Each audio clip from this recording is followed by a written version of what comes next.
Hi guys, good afternoon. Ayun, pasalamat tayo dito sa masisipag na BSW. Tsaka yung bisita natin, si Doktora yan. DSWD. Ayun, DSWD kayo ma'am. From saan kayong naka-base? Saan po?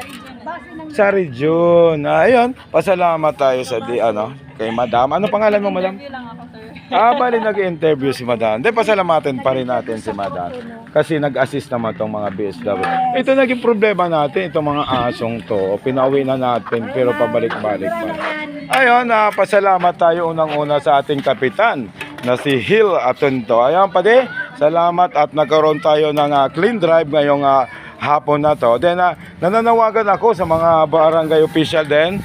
Sana magkaisa tayo tungo sa kalinisan.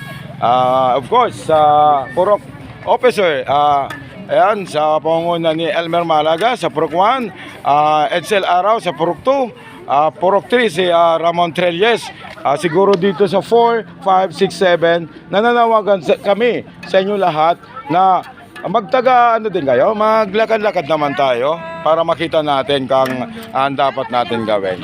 Ayun, maraming salamat kasi ayun, tinulugan din kami ng SK Kagawa dito sa Barangay San Roque. Ayun, ang update ko, RBBQ TV, Ronald Araw, reporting sa ganitong oras. Maraming salamat, mabuhay Barangay San Roque.